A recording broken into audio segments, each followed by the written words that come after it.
Hello guys, welcome back to our channel literature Mitra. आज हम बात करने वाले हैं MAG 10 के last block decolonisation of mind. गुगी वा थियोंग की लिखी हुई ये एक बुक है जिसमें एसेस का कलेक्शन है और इन्होंने अपना स्ट्रॉन्ग पॉइंट रखा है डीकोलोनाइजेशन ऑफ माइंड के ऊपर।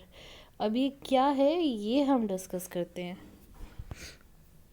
सबसे पहले डीकोलोनाइजेशन क्या है जानने के लिए आपको कॉलोनाइजेशन जानना होगा। तो जब कोई भी कंट्री व्यापार करने के लिए किसी दूसरी कंट्री में जाती है और धीरे धीरे धीरे धीरे उस कंट्री पे राज करना शुरू कर देती है और अपने अधीन बना लेती है, तो उसको कहते हैं कॉलोनाइजेशन। ठीक है, कॉलोनी बनाना यानी कि स्लेव बनाना, अपने अंडर बनाना।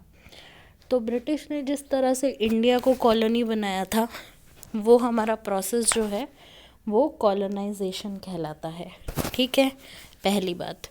दूसरी बात कि इंडिया को ब्रिटिश ने सिर्फ इंडिया को ही नहीं, बहुत सारी कंट्रीज़ को बनाया था। तो यहाँ पे जो बात हो रही है वो अफ्रीका की हो रही है और अफ्रीका को भी ब्रिटिश ने इसी तरीके से कॉलोनी बनाया था, यानी कि अपना वहाँ पे जाके राज करने लगे थे। पहले वहाँ पे सेम जैसे यहाँ पे पहले बिजनेस के पर्पस से आए, व्यापार बढ़ाने के लिए आए और धीरे धीरे धीरे धीरे करके उन्होंने कॉलोनी बना लिया। अब डीकोलोनाइजेशन का मतलब है कि वहाँ से वो राज ख़त्म करना, फ्रीडम मिल जाना उस कंट्री को। ठीक है, तो ये हो गया डीकोलोनाइजेशन। अब डीकोलोनाइजिंग द माइंड का क्या मतलब है? डीकोलोनाइजिंग का माइंड का मतलब ये है कि देखिए, जब कोई भी कंट्री अगर राज करने के लिए आ रही है, ठीक है, तो वो सबसे पहले क्या करती है? वो करती है, अटैक करती है वहाँ के कल्चर के, वहाँ पे लैंग्वेज पे, वहाँ के कल्चर और लैंग्वेज को अपने अधीन करती है। ठीक है, वो यंगस्टर्स को और वहाँ के एजुकेशन सिस्टम को अटैक करती है। तो अगर एजुकेशन में ही वो अपनी लैंग्वेज, अपना कल्चर ले आएंगे तो वो एक लॉन्ग रन में वो चीज़ हो जाएगी, है ना। अब जैसे कि देखिए, इंग्लिश हमने पढ़ी, हम आज भी पढ़ रहे हैं वो इंग्लिश। क्यों पढ़ रहे हैं? क्योंकि वो अब हमारा कल्चर बन चुकी है। जब ब्रिटिशर्स आए थे और उन्होंने इंग्लिश लैंग्वेज को इंट्रोड्यूस किया था यहाँ पर, तो क्या हुआ था? इंट्रोड्यूस करने के साथ साथ उन्होंने अपना कल्चर भी यहाँ पे इम्पोज किया था। और इसी तरह से अफ्रीका में उन्होंने इंग्लिश को ही ऑफिशियल लैंग्वेज बना दिया था और वहाँ तो इवन ये तक हो गया था कि इंग्लिश में कोई फेल नहीं हो सकता था। अगर इंग्लिश में फेल हुए तो बाकी सब्जेक्ट्स में भी फेल हो गए। तो इंग्लिश वहाँ पे बहुत इम्पॉर्टेंट थी और दो लोग आपस में सिर्फ इंग्लिश में ही बात कर सकते हैं। तो यहाँ पे जो गुगी वा थियोंग है, ये एक बुक लिखते हैं डीकोलोनाइजिंग द माइंड, और इसमें इन्होंने यही सारे इंसिडेंट्स बताए हुए हैं कि किस तरह से ब्रिटिशर्स ने हमारे साथ किया था। अब डीकोलोनाइजिंग द माइंड यानी कि हमारे कल्चर में, हमारे जो रूट्स में उनकी छाप छूट गई है, उस चीज़ को हम निकालें, मतलब अपने माइंड से वो कल्चर निकालें। ठीक है, आप लैंग्वेज सीखना चाहते हैं, आप लैंग्वेज सीखिए, लेकिन आप उसको अपने कल्चर में मत डालिए। देखिए, जो जैसे कि हम क्रिसमस सेलिब्रेट करते हैं, न्यू ईयर सेलिब्रेट करते हैं, ठीक है, ये सब चीज़ें जो हैं ये हमारे कल्चर में नहीं है, हमारे इंडियन कल्चर में नहीं है। ये सब क्या हैं? ये सारी चीज़ें जो हैं ये वेस्टर्न से आई हुई हैं। तो वेस्टर्न से आई हुई हैं यानी कि ब्रिटिशर्स के आने के बाद ही ये सब चीज़ें यहाँ पे शुरू हुई हैं। और अब भी हम न्यू ईयर सेलिब्रेट करते हैं, इंग्लिश बोलते हैं, इंग्लिश बोलने में बड़ी शान समझते हैं और बर्थडेज़ मनाते हैं, क्रिसमस मनाते हैं।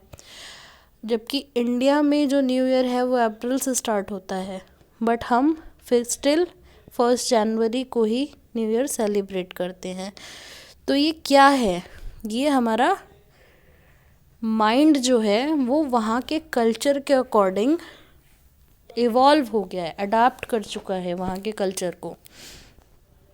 तो उन्होंने जो इतने टाइम हम पर राज किया, तो उन्होंने क्या करा, उन्होंने हमारे रूट्स को अटैक किया, हमारे एजुकेशन सिस्टम को अटैक किया। इसीलिए वो इतने सालों तक फ्रीडम मिलने के बाद भी अभी भी हम हैं। तो ये होता है डीकोलोनाइजिंग द माइंड, कि भाई ठीक है, आप लैंग्वेज सीख रहे हैं, अपनी नॉलेज बढ़ाने के लिए आप जो कुछ पढ़ना चाहते हैं, सीखना चाहते हैं, सीखिए। लेकिन जब ब्रिटिशर्स चले गए, हमें फ्रीडम मिल गई, तो अब भी हम क्यों उनके कल्चर को फॉलो कर रहे हैं? हम वापस से अपने कल्चर पे क्यों नहीं आ जाते? भाई ये हमारा कल्चर तो नहीं है ना जो वो करते हैं, तो हम क्यों फॉलो कर रहे हैं?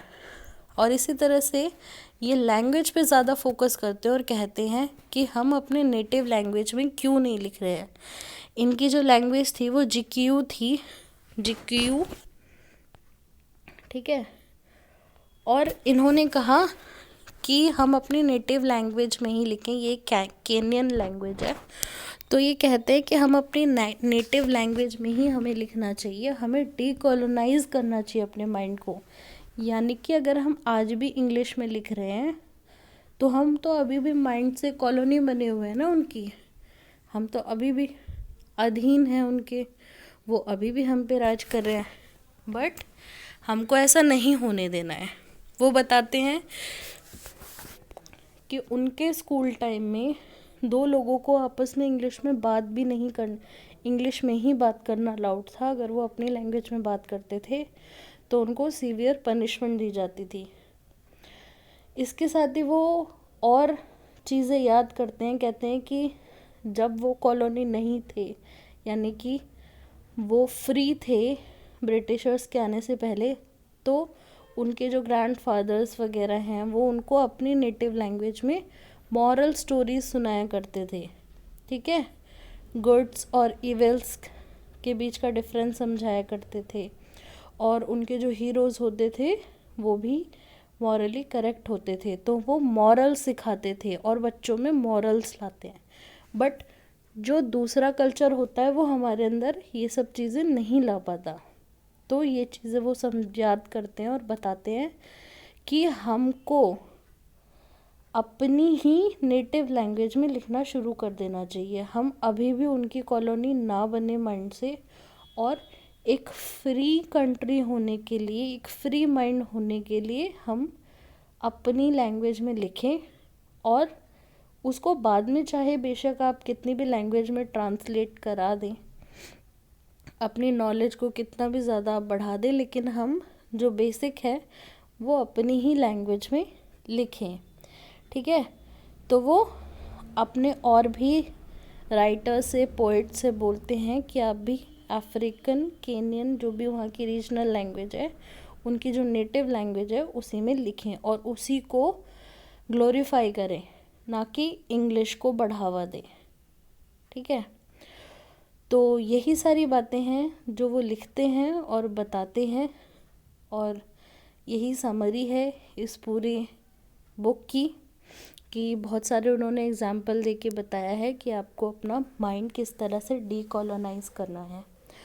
तो आई होप आपको ये वीडियो समझ आई हो। Thank you guys for watching this video. If you like this video, hit the like button, keep sharing and do subscribe our channel. Thank you.